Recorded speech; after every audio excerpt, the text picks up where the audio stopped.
Every single one of us, we all start our story in the exact same way. It's a mystery, one that unfolds in complete darkness. So today, we're going to dive into that incredible journey of creation. But we're not just looking at it as biology. We're exploring it as a story of divine craftsmanship, seen through an ancient theological lens. It's a perspective that's really designed to inspire a sense of wonder. And that really brings us to the central question we're tackling in this explainer. How is a life so meticulously crafted in total darkness? How is it perfectly sustained, without the developing being having to make any effort at all? It's a truly profound mystery. And our journey to find some answers, well, it starts with the incredible place where it all begins. Right. So that environment, the womb. In this view, it's not just a biological place. It's described as this unique protective dwelling, almost like a sanctuary, one that's sustained entirely by its creator. Now, to really capture this idea, the Quranic text uses a very specific term, qararen makin. And this isn't just some clinical biological description, it's much deeper. It elevates the womb to a divinely appointed sanctuary. A place intentionally designed to be secure, to be safe, and just perfectly established for its sacred purpose. Okay, so how is this sanctuary actually sustained? Well, theologically, this provision, this sustenance, is seen as an act of ar-Razzaq, that means the all-provider. And the biological tools, the placenta and the umbilical cord, they're seen as the miraculous mechanisms for that provision. Just think about it. All the oxygen, every single nutrient is delivered directly. The fetus is completely cared for, with absolutely no need to breathe or eat on its own. It's a perfect, totally effortless life support system. But this goes way beyond just the environment. The source we're looking at points to what it considers a revealed roadmap of creation itself. A super detailed description of the stages of life, right there in the Quran. And here's the really crucial context for that roadmap. This isn't something recent.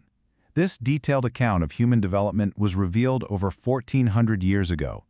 That's long before microscopes, long before the science of embryology as we know it even existed. And that timing? Well, that's presented as the central miracle right there. So the description itself is incredibly specific. It really outlines this step-by-step process of transformation. It details a journey that starts from just a mere drop of fluid and takes it all the way to a finished human form, moving through these distinct stages of tissue, then bone, and then flesh, before, as the text says, it becomes another creature. Let's break down these stages because the names themselves are strikingly descriptive. The journey starts as nutfa, basically a mere drop. Then it becomes alaka, which translates to a clinging, leech-like thing, which is, a fascinating parallel to how an early embryo actually looks and attaches. After that, it's mudga, which means a chewed-like lump of flesh. Then comes the izam, or the skeleton, which is then clothed with lam, or flesh. The progression is just so precise and kind of poetic, really. Okay, but this whole journey of creation, it isn't just a physical one. According to this source, there's a very precise moment where the spiritual journey begins, and it involves the arrival of an angel and the writing down of destiny. And according to this account, there's a really pivotal moment in the timeline, a major turning point, and it's said to happen at exactly 120 days. So, at this 120-day mark, an angel is said to be sent down to breathe a soul, the ruh, into the developing form. This is the moment of what's called ensoulment. It's the point where this biological organism is believed to become a spiritual human being. And get this, with the soul comes a kind of blueprint for its life. At this very same moment, 4 key things are recorded for that person: their sustenance, or rizq, their total lifespan, their deeds, or amal, and their final fate, whether they will be fortunate or unfortunate.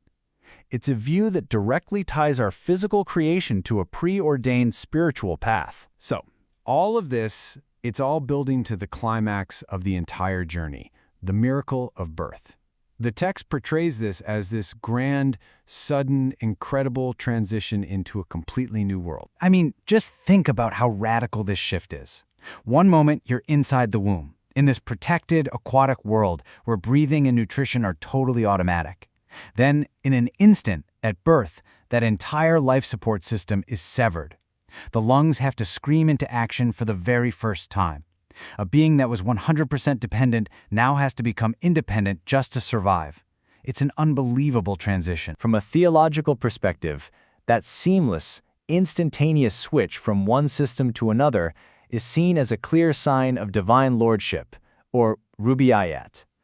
The argument is basically this: only a single master planner could possibly oversee such a flawless and complex transformation of a creation. So, why reflect on this journey? What's the takeaway? Well, according to the source material, understanding our own creation isn't just some intellectual exercise.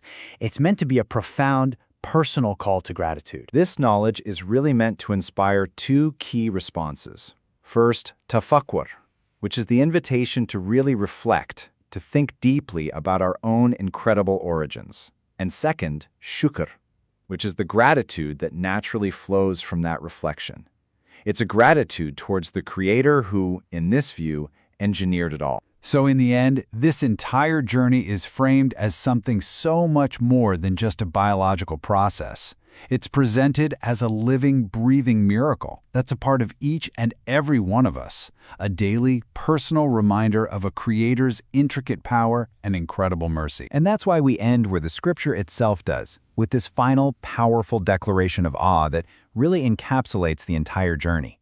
It's a statement that suggests, after witnessing this incredible process from a single drop to a complete human being, there's really only one possible conclusion. So blessed is Allah, the best of creators.